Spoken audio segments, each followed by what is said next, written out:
우리 지원이 기다리는데요? 자, 여기 이제 어떤 말이 나오냐면 many라는 말이 나와요. many. 그래서 이제 many를 그냥 직역하면 많다 이건데요. 과학적으로 몇 개부터를 many라고 한다? 두 개예요.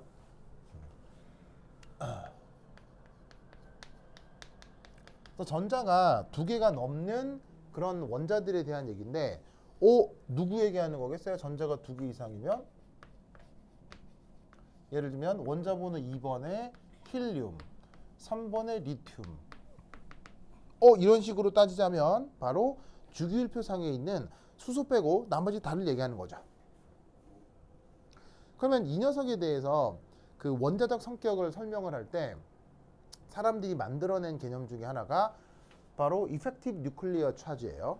우리말 번역은 뭐죠? Effective Nuclear Charge. 우리말 번역이 뭐예요? Effective Nuclear Charge. 우리말 번역. 바로 유효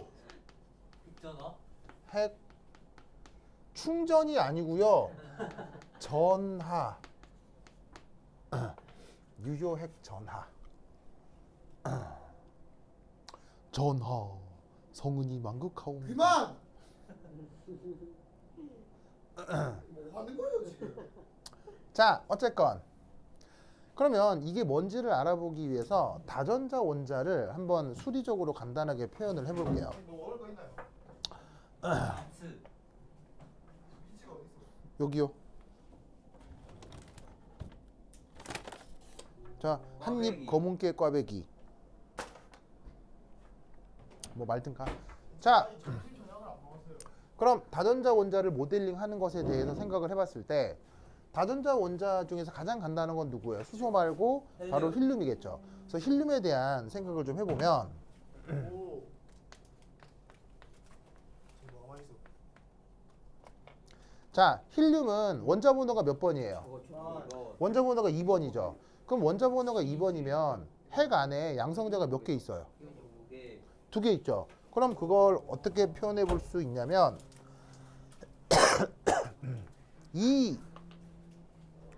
정답! 2 플러스. 자, 요렇게 원자핵을 표현한 거예요. 2 플러스가 뭐죠? 2 플러스가 양성자 하나의 전하량인데 힐륨 원자니까 양성자가 몇 개 있어요? 원자 번호만큼 두 개가 있죠. 자, 여기에 짜잔 전자궤도가 있고 요렇게.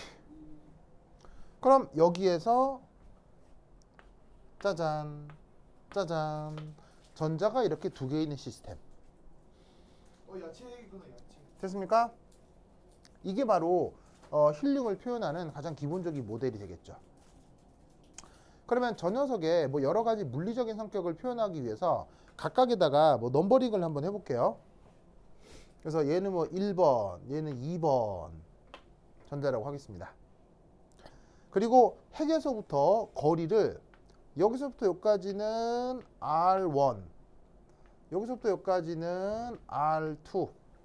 그냥 핵을 원점으로 두겠다 이런 얘기예요.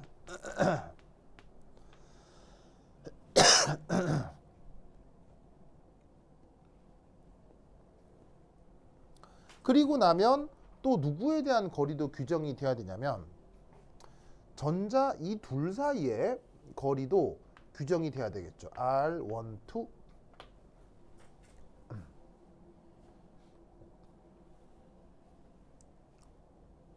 보이시죠? 그러면 이 상황에서 뭘 하고 싶으냐면 1. 저 입자들 사이의 위치 에너지.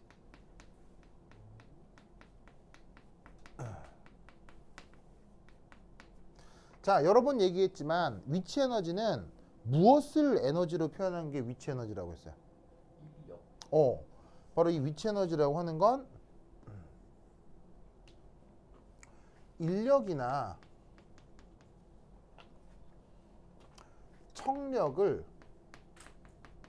에너지로 표현한 걸 그걸 위치 에너지라고 했죠. 즉 입자들 사이에 인력이 나타나고 청력이 나타나면 그때 위치 에너지가 나타나는 거예요. 알겠죠? 그래서 그 위치 에너지를 자 이렇게 표현해 볼게요. EP라고요. 위치 에너지는 영어로 뭐라고 해요? 포텐셜 에너지라고 하니까 보통 EP로 줄여 쓰고. 그럼 여기서 핵이 있죠? 전자가 있죠? 그럼 여기서 어떤 생각을 해볼 수가 있냐면 자 노란색으로 표현한 건 사실 인력이겠어요? 청력이겠어요? 바로 이 노란색으로 표기한 건 인력, 상호작용을 나타내는 걸 거고요. 저기서 파란색으로 표현한 건 뭐겠어요? 바로 청력, 상호작용이겠죠? 그러면 여기서 어떻게 표현해 볼 수 있냐면 4파이 입실론 제로분의 1 한 다음에 R1분의 요렇게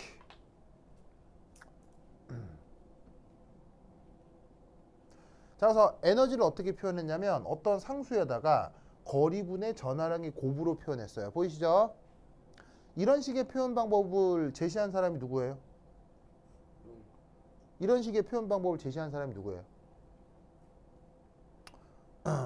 전기적 입자의 인력 청력을 위치 에너지로 표현할 때 이 식을 제시한 사람 이름 쿨롱. 지환아 네, 힘내주세요. 알겠습니다. 지원이 거의 기절 일보 직전인데요? 선생님! 어? 선생님! 깐도 왜? 시간이 건들지 말라고요 좀. 잠이 확 깨네요. 지환이의 그 뭐냐면 수호천사는 도현이에요? 맞습니다. 아 알겠습니다. 그래요. 좋아요. 도현이 이렇게 지환이 좋아하는 조용히 거야. 하세요. 아니, 수업이나 하세요 지금 뭐 하는 건데. 수업시간에 딴짓이나. 자 그래서 이런 식의 표현을 제시한 사람이 바로 쿨롱이죠. 그래서 쿨롱 가정에 의해서 이렇게 위치 에너지를 표현한 거예요. 그 다음 누구도 있냐면 여기도 있죠.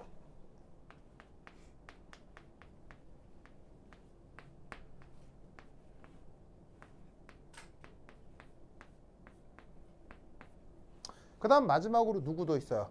전자하고 전자도 있죠.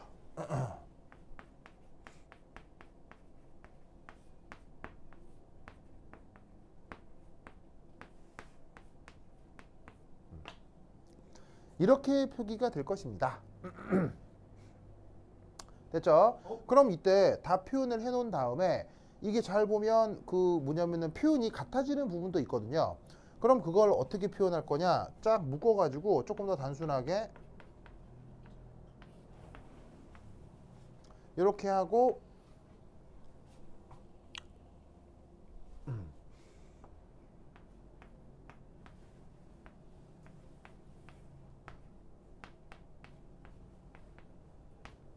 짜잔 이렇게 표기할 수 있죠. 네. 맞습니까? 네. 그래서 상수 부분은 다 묶고 이렇게 서로 다른 부분들만 빼보았어요. 이때 이 앞에 부호가 마이너스가 나오는 건 어떤 상호작용이겠어요? 인력에 대한 상호작용일 거고요. 플러스가 돼버린 건 뭐겠어요? 청력 상호작용이겠죠. 바로 전자끼리는 전하량이 같으니까 마이너스끼리 곱해버리면 플러스가 되겠죠. 됐죠? 네. 그래서 이때 저게 바로 수소 원자에서의 고전역학적인 그 표현이에요. 고전역학적인 위치 에너지의 표현이죠. 알겠죠? 자, 그런데 이 고전역학적인 위치 에너지 표현에서 애석하게도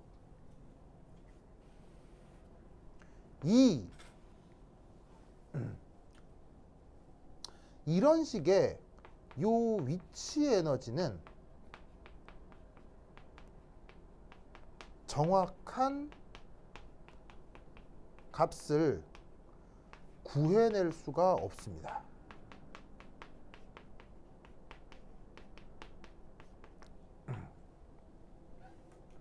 자, 수식 표현으로는 이렇게 할 수가 있는데 이걸 이후에 다른 수식으로 조금 더 바꿔서 의미가 있고 그 다음에 미래를 예측할 수 있는 수식으로 바꿀 수 있느냐? Nope. 더 이상 풀 수가 없습니다.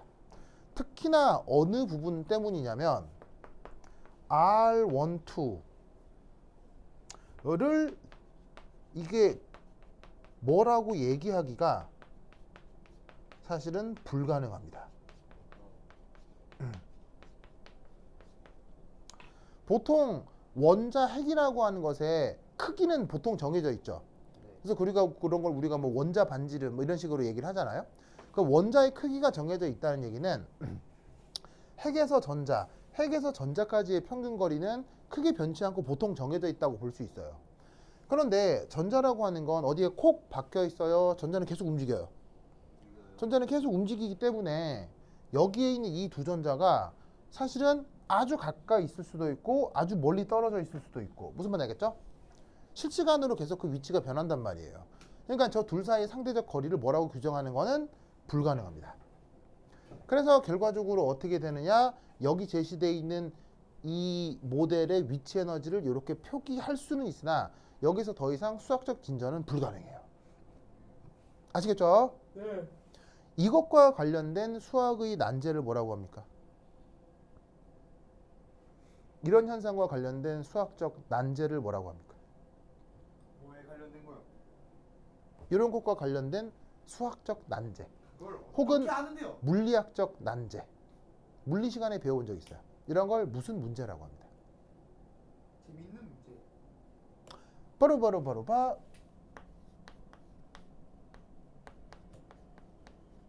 보입니다.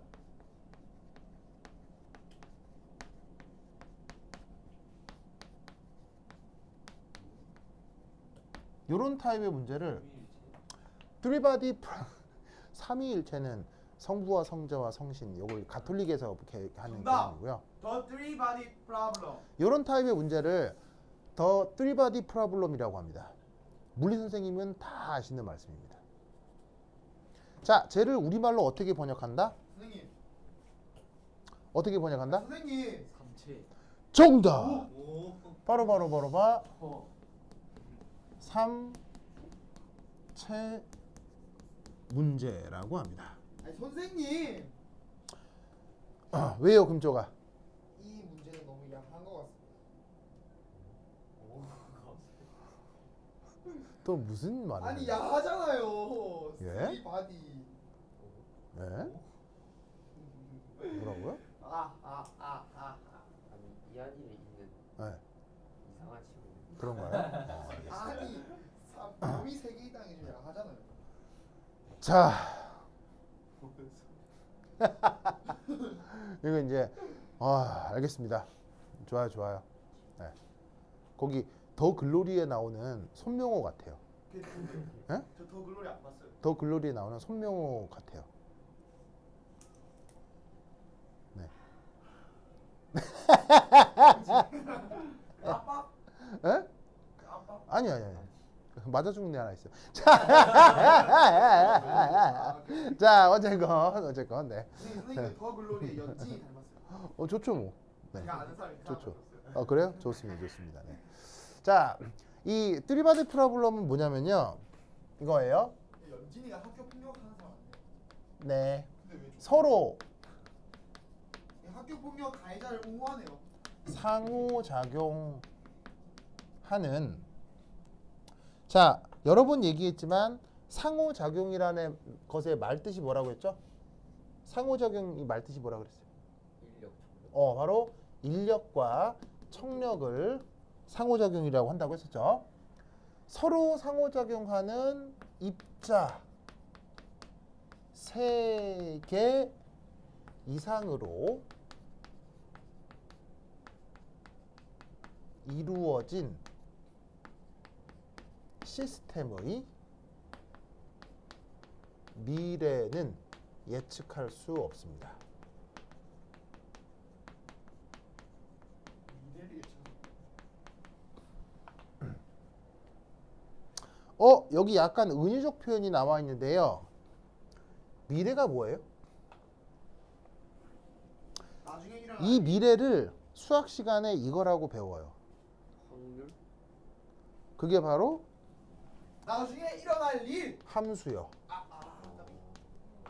함수가 뭐예요? 함수가 결정되면 미지수가 뭐가 됐건 간에 결과를 알 수 있는 거 아니에요. 즉 변수가 뭐가 됐건 간에 그 결과를 미리 알 수 있다가 그게 바로 함수죠. 그게 뭔 얘기냐? 바로 미래를 알 수 있다는 얘기인 거예요. 형님 이런 말 하기 뭐하지만 끼워 맞추지 마세요. 그래서 어떻게 된다? 입자가 3개 이상이 서로 상호작용하게 되면 얘네들의 물리적 성향이 어떻게 변할지 명확하게 예측할 수 있다 없다? 불가능하다. 그걸 뭐라고 부른다? 삼체 문제라고 합니다. 그래서 그 삼체 문제 같은 것이 그러니까 예를 들어 이거예요. 지금 뭐 인간이 사람을 뭐 우주선에 태워가지고 달나라에도 보내는 세상이지만 기가 막히게도 이렇게 단순한 시스템, 핵의 전자가 2개만 있는 시스템도 슈퍼컴퓨터를 동원해도 정확한 해를 구할 수가 없어요. 그래서 이런 것을 뭐라고 부른다? 삼체 문제라고 합니다. 아시겠죠? 네. 그래서 이 삼체 문제를 모티브로 만들어진 소설이 있죠. 정답. 그게 뭐예요? 정말 헨젤과 그레텔. 바로 요 띠리바디 프라블럼을 소설이. 모티브로 만들어진 소설의 제목이 정답. 홍길동전. 와 이거 무시하려고 그랬는데 순간 너무 웃겼다. 좀 말도 안 되세요 진짜. 왜요? 어? 아니 그럴 수도 있잖아요. 와 진짜 좀 누가 좀 끌고 와서 때려줘요. 아니 왜요? 어? 준상이 좀 불러 준상이. 아 진짜. 왜요? 어? 아니면 지원이 좀 불러와 지원이. 아 진짜. 아니 지원이 남자친구 불러와. 아 진짜. 어? 저 좋아한다. 되게 외국 소설이에요? 바로 힌트 맞춰볼게요 한번. 소설 제목이 아, 더 띠리바디 프라블럼입니다. 그걸 몰라요. 한번 찾아볼까요, 쌤? 네. 소설 제목이 더 띠리바디 프라블럼이고 이 소설이 한때 전 세계적으로 엄청난 센세이션이었어요. 그러면 야설이에요, 야설. 오, 진짜 있네요. 엄청난 소설입니다. 미국 SF 8부작. 네, 엄청납니다. 19세 이상이라는데요, 쌤? 왜냐면 좀 사지절단 내장 파일이 많이 나와서 에이, 그런 거 아니에요. 야한 거잖아요, 쌤. 스릴러. 네, 엄청나게 무서운 내용입니다. 여러분 외계인 있어요? 이거 드라마로. 네. 그럼요. 외계인 있어요? 네. 아니요. 우선 여기서의 외계인이란 뭐 신화적이거나 은유적인 의미가 아니라 진짜 자연과학이 규정하는 물리적인 외계인 있어요 없어요? 없습니다. 자연과학에서는 외계인을 규정합니다. 아니, 말이 안 되나요? 외계인은 100% 인류를 제외한 외계인 문명은 무조건 존재합니다. 와우. 이유는? 본 사람이 있기 때문에. 바로 우주가 너무 넓기 때문입니다. 우주가 너무 넓기 때문에 확률적으로 이렇게 문명이 만들어질 수 있는 지역의 행성대를 전문용어로 뭐라고요? 정답. 우주가 너무 넓기 때문에. 문명이 만들어질 수 있는 진화를 통해서 직접 생명체가 만들어질 수 있는 자연 환경 영역대 행성을 뭐라고 불러요? 골디락스. 그걸 골디락스 존이라고 하거든요. 아니 그거 어떻게 하는 건데? 정답. 디랑 나왔는데 디랑. 그래서 이제 이런 문명과 관련해서는 이 골디락스 존이 뭔데? 약간 원피스에 나올 것 같아. 정답 드레스로자. 골디락스 존이라고 하는 게 있거든요. 예, 골디락스가 무슨 말이냐면 적절한 이런 뜻이에요. 적절한. 사람 이름인 줄 알았는데. 골디락스라는 뜻은 적절하다는 뜻이에요. 이게 골디락스도 이제 어원이 어디서 온 거냐면 저기 북유럽에 가면 오리 중에 아이더라고 불리우는 오리가 있어요. 이거 비슷한 이름의 의류회사도 있죠. 근데 그 의류회사가 이 오리 털을 쓰는지는 모르겠는데 북유럽에 가면 아이더 오리라고 하는 오리가 있어요. 이 아이더 오리의 솜털 있죠. 네. 이게 인류가 취급할 수 있는 인류 문명을 통틀어서 인류가 취급할 수 있는 섬유 중에 the most expensive예요. 인류가 그 취급하는 섬유 중에서 가장 비싼 섬유가 아이더 오리의 솜털이에요. 그래서 대충 어느 정도냐면 아이더 오리 솜털로 만들어진 베개 100만 원씩 해요. 100에 100만 원. 이불 2천만 원이에요. 뭐 어마어마해요. 그래서 이제 요거로 만든 옷도 있거든요. 옷도 있는데 기본 500만 원 넘어요. 알겠어요? 그러면 왜냐?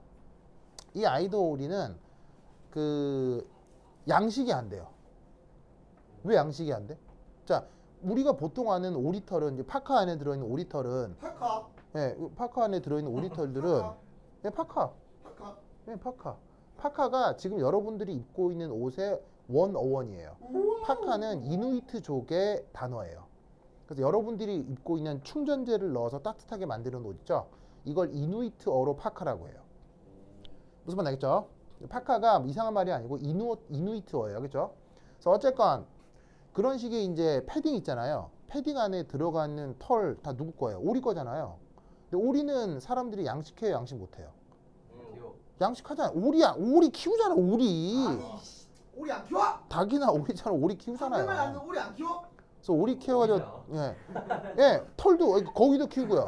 그래서 오리도 키우고 덜도 키우고. 여러분 옷 안에 있는 이 털 오리털이에요, 오리털. 오리나 거인지 거위털이라고요. 몰랐다고요. 근데 오리도 키우고 거위도 키울 수 있는데 이 아이도 오리는 사람이 키울 수가 없어요. 왜? 성격이 지랄 받아서. 아니 적당이야. 철새예요. 철새여서 지구 끝까지 날아다녀요. 그래서 약간 얼룩말 못 기른 거 아닌가? 예, 뭐 그런 거랑 비슷해요. 근데 얘는 철새라서 좀 가다 놓으려고 하면 다 죽어요. 근데 사자도 못 키우잖아요. 그러니까 어떻게 되냐면 얘는 저 지구 반대편까지 갔다가 저 지구 반대편까지 왔다 갔다 하는 애들이거든요. 그러면 얘들이 특히 북유럽 어디에 1년에 알을 놓을 때만 1년에 알을 놓을 때만 거기 북유럽 노르웨이나 스웨덴 어느 저 지역에 이게 살짝 서식을 해요. 거기서 알 놓기 위해서. 그러면 그 알 놓기 위해서 이 오리들이 자기 털 있잖아요. 자기 털 일부를 빼요. 왜 자기 털 일부를 뜯어내냐면 이 아이더 오리의 오리털은 보온성이 베스트 오브 더 베스트예요. 그래서 어떻게 했냐면 배에 털이 담겨 있으면 이게 워낙 단열이 잘 돼서 알을 품어도 알의 체온이 전달이 안 돼요. 무슨 말인지 알겠어요? 그래서 오리가 자기가 알을 놓고 알을 품어야 따뜻해서 알이 부활을 할 거 아니에요. 그래서 알을 놓고 나면 그 아이도 오리들이 가슴털을 이렇게 빼요. 근데 굳이 빼는 게 아니고 그 생리학적으로 알을 놓고 나면 배에 털이 쭉쭉 빠져요. 그러면 배가 맨들맨들해지잖아요. 네. 그걸로 알을 이렇게 품어가지고는 이게 알을 부화시키는 거예요. 그럼 자연스럽게 배에 털이 좀 빠지잖아요. 또 빠지잖아. 그것만 수확하는 거예요. 그래서 오리들이 이러고 있으면 사람들이 가서 오리들이 갈 때까지 이렇게 기다렸다가 오리들이 이렇게 부화해가지고 가면 그거를 수집하는 거예요. 그럼 오리 잡는 건 불법이에요. 만약에 잡아버리면 어떻게 되겠어요? 철새니까 다음 해에 안 오는 거예요. 정답. 철새니까 철새는 인간이 마음 먹고 번식시킬 수 있는 게 아니잖아요. 그러니까 어떻게 되냐면 철새니까 잡아서 죽여버리면 그 다음 해에는 더 이상 애가 없는 거예요. 그래도 잡는 사람은 그래서 북유럽에 있는 그 나라들은 뭐 이렇게 되게 환경 정책을 잘 피나 모르겠는데 그래서 얘네들은 1급 보호종이에요. 그래서 얘네들은 털을 오직 그렇게만 얻어요. 그러니까 1년에 얻을 수 있는 털의 양이 1년 내내 얻어봐야 한 2톤 정도밖에 안 된대요. 그러니까 1년 생산량과 공급량이 너무 제한적이어서 너무 비싼 거예요. 그럼 얘는 털이 왜 이렇게 대단하냐? 털을 이렇게 뽑아가지고 현미경으로 확대를 냈더니 여기에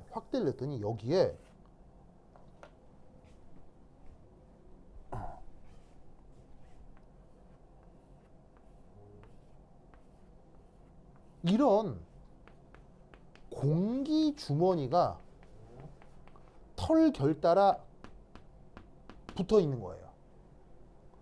그러니까 이 공기 주머니 안에 공기가 또 따뜻한 공기가 또 보존이 되는 거예요.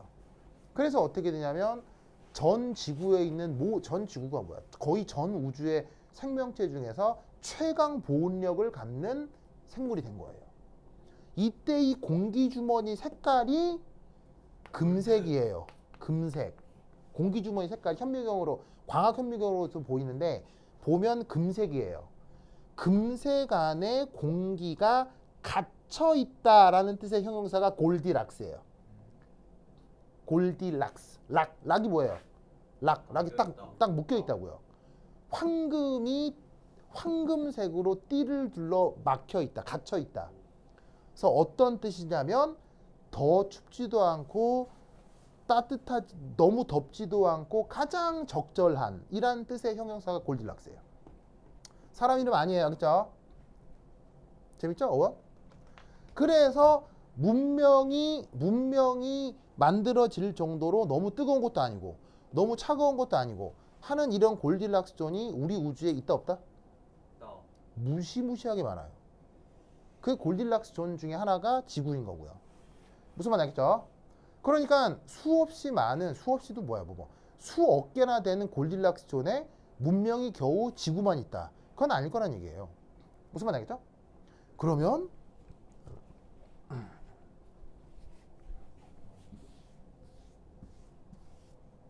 무조건 자연과학적으로 외계인은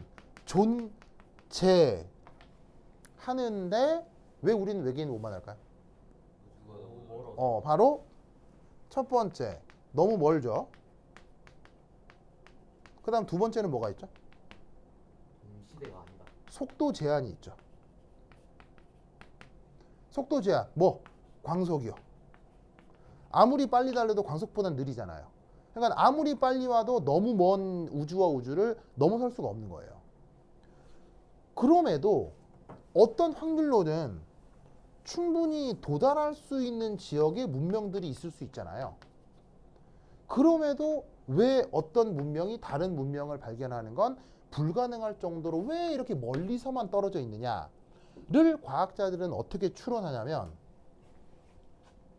바로 한 문명이 다른 문명을 발견하는 순간 조금이라도 우월한 문명이 저급한 문명을 소멸시켜버려요.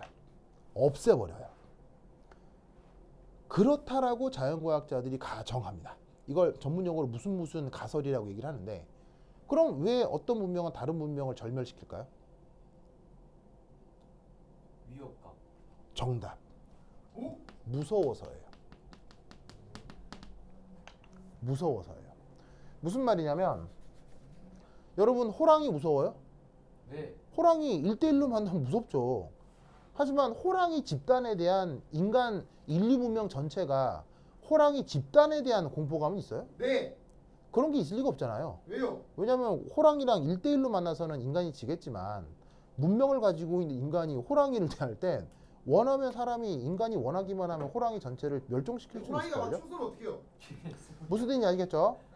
그런데 이런 식의 다른 생명이 아니라 다른 문명들은 어떻게 되겠어요? 문명이라 하면 전술, 전략 이런 게 있다는 거죠. 그럼 그 전술, 전략을 통해서 우리를 공격할 수도 있는 거고 그리고 초창기에 외계인을 만났을 때 그들의 사상이 뭔지 문화가 뭔지 알 수 있어요? 몰라요? 몰라요. 예를 들면 의식이라든지 습관이라든지 이런 걸 전혀 모르기 때문에 저 외계인이 우리에게 호의적일지 적대적일지 알 수 있어 없어요? 없기 때문에 우리의 생존을 위해서 공격해버리는 거예요. 그러니까 공포심으로부터 공격해버리는 거예요.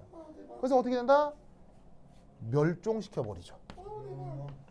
그래서 전 우주에 외계인이 무조건 있긴 있는데 우연찮게 가까운 외계인들끼리는 서로 절멸시켜버리기 때문에 결론적으로는 너무 멀리 떨어져 있어서 서로 닿기가 어렵다라는 게 현대 과학적인 외계인의 존재예요. 무슨 말 알겠죠? 이때 이 소설은 어떻게 시작하느냐? 외계인? 때는 바야흐로 중국의 문화 대혁명식입니다. 정답 중국. 여러분 문화 대혁명이라는 거 알아요? 네. 이 문화 대혁명은 그 마오쩌둥이 한 거잖아요. 중국과 마오쩌둥이 저지른 인류 역사상 최악의 폐악질입니다. 맞습니다. 사실은 여러분 원래 중국에도 훌륭한 문화가 있을까요 없을까요? 없습니다. 있을 수밖에 없죠. 세상에 어디나 좋은 사람 있으면 나쁜 사람도 있는 것처럼 중국에도 훌륭한 문화가 사실은 많습니다. 김치가 자기네 거라고 우기잖아요. 그런데 애석하게도 그 중국의 모든 긍정적인 것들이 있죠. 그걸 중국 스스로 이 시기에 다 파괴해 버립니다. 그래서 요즘 중국엔 멋진 문명이 남아있는 게 거의 없습니다. 너무 애석하게도. 그래서 원래 중국은 정말 점잖고 멋지고 괜찮은 부분도 있었는데 그걸 문화 대혁명 때 스스로가 스스로를 파괴해버린 바람에 우리가 알고 있는 지금의 중국이 탄생하게 되는 거예요. 그래서 이 문화 대혁명은 문화사적으로 봤을 때 인류가 저지를 수 있는 최악의 범죄 중의 범죄예요. 그래서 여러분 1980년대에서 90년대 초까지 대한민국의 볼드모트가 뭐예요? 골드버튼. 전두환. 대한민국의 볼드모트 80년대에서 90년대까지 이 단어를 언급하면 안 돼. 뭐예요? 골드버튼. 80년대에서 90년대 초까지 이 단어 언급하면 큰일 나. 대한민국의 볼드모트. 그게 바로 광주 사건이죠. 요 사이에 이 말하면 어떻게 돼요? 끌려가요. 여러분 그것에 해당하는 게 중국에서 뭐예요? 어쩌든 두 개가 있는데 그 둘 중에 하나가 천안문 사건이고요. 둘째가 문화대혁명이에요. 이때 사람이 몇 명 죽게요? 문화대혁명 때 2억. 2천만 명 죽어요. 이게 왜 혁명이라요? 그냥 이게 뭔가 상황이 바뀌었기 때문에 혁명이라고 하는 거야. 상황이 바뀌었기 때문에. 그리고 혁명은 우리가 부른 이름이 아니고 그때 당시 정책 이름이 혁명이었어요. 정책 이름이. 그걸 그대로 불러주는 거예요. 그럼 이게 2천만 명이 죽었는데 2천만 명이 어떤 사람이 죽었게요? 2천만 명이? 그냥 아무나 죽은 게 아니고요. 2천만 명 그 사망자가 누가 있냐면 이때 가장 많이 죽은 사람이 교수예요. 학자, 예술가 이런 사람들만 이때 내가 여기 중국에 살았으면 나도 죽는 거예요. 너무 세다. 그래서 교수, 학자, 예술가 무슨 말인지 알겠어요? 이런 사람들만 골라서 2천만 명을 학살한 거예요. 무슨 말인지 알겠어요? 그래서 여러분 중국 학교에서는 중국 중고등학교 교과서에서는 문화 대혁명 가르쳐요? 절대 안 가르쳐요? 금기어입니다. 중국 안에서 문화 대혁명을 언급하면 공산당이 끌고 갑니다. 그래서 이 문화 대혁명은 단지 중국의 그 뭐냐면은 비극일 뿐 아니라 인류 전체의 비극이기도 한 거예요. 알다고 시침이 되면 되죠. 그래서 어떻게 되냐면 이 문화 대혁명 때 어떤 물리학 교수님, 베이징대의 물리학 교수님이 아인슈타인의 상대성 이론을 강의했다는 죄목으로 문화 대혁명 때 처형을 당합니다. 그래서 그 딸이 지니어스거든요. 천체 물리학자예요, 딸이. 여기서 충격을 받고 완전히 정신이 피폐해집니다. 그러다가 우연찮게 문화 대혁명이 끝나고 중국이 안정화가 되면서 이 여자가 어디에 근무하게 되냐면 중국이 운영하는 천문대에서 근무하게 됩니다. 이 천문대에 근무하게 되면서 천문대에서 우주로 계속 적외선 신호를 보내다가 이 여자가 보낸 적외선 신호를 외계의 어떤 문명이 인지합니다. 그리고 안 되잖아요. 그 인지한 신호를 받고 그 외계인이 이 여자에게 다시 신호를 줍니다. 뭐라고 신호를 주냐면 외계인이 이 여자한테 절대로 다시 연락하지 마라 라고 다시 회신을 줍니다. 왜겠어요? 위치 발각. 바로 아까 얘기했잖아요. 문명끼리는 위치를 반각하면 절멸시킨다고요. 그래서 사실 이 딸이 준 신호, 무슨 말인지 알겠어요? 신호를 받은 그 외계의 통신원이 있을 거 아니에요. 이 통신원이 사실 오랫동안 이 사람이 지구를 관찰하고 있었다는 설정이에요. 그래서 오랫동안 지구를 관찰을 하다가 지구에는 슬픈 일도 많지만 지구에는 예술도 있고 음악도 있고 좋은 사람도 있고 그런 사정을 알게 된 거예요, 이 사람이. 그래서 여기에 있는 이 여자애가 신호를 보냈을 때 그 신호를 자기 뭐냐면은 보고 체계에 보고를 하지 않는 거예요. 왜냐하면 보고를 했다가 우리 문명이 너희를 발견하고 멸종시킬 거라고 이 사람은 충분히 예상했기 때문에. 그거만은 안 돼. 그래서 이 외계인이 회신이 뭐냐면 절대 두 번 다시 답하지 말아요. 모스부호로 보내요. 모스부호로. 그래서 이 딸이 그 신호를 보고 어떻게 할까요? 울어요. 네요. 신호를 보냅니다. 오? 왜? 이 여자에게 있어서 중국의 문화 대혁명은 인류의 문명이 더 이상 의미가 없는 인류의 아포칼립스를 의미했던 거예요. 와 이거 무서운데. 그래서 이 여자는 인류 전체가 멸망해 버려라. 알겠어요? 인류는 존재할 필요도 없는 최악의 뭐냐면 문화다라고 충격에 휩싸여서 그렇게 잘못 생각을 해버린 거예요. 그래서 문화 대혁명은 비극이긴 하지만 그걸 이 여자가 인류 전체의 멸종으로 연결해 버린 거예요.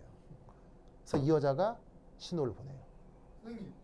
그래서 이 외계인들이 오예 하고 지구를 발견하고 지구로 다가오는 이야기예요. 몇 년에 걸쳐서? 300년. 400년에 걸쳐서. 왜냐하면 우주와 우주는 멀다 그랬잖아요. 이 외계 문명이 지구로 다가오기까지 아무리 빨리 와도 400년이 걸리는 거예요. 그 400년 동안 이 외계 문명과 이 지구 사이의 일을 보여주는 소설이 삼체 더 뚜르바디 프라블. 선생님. 근데 이 소설 저하다는 이유만으로 접해갈 수 있는 거 아니에요? 그러면 왜 난데없는 이 상황에서의 삼체 문제냐? 왜 이 외계 문명은 지구를 정복하려고 할까요?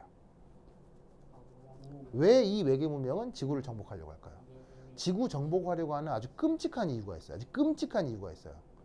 이 외계 문명은 기가 막히게도 자, 당연히 문명이니까 어느 행성에 이 외계인들이 살고 있을 거 아니에요. 행성에 외계인들이 살고 있는데 여기 이제 외계인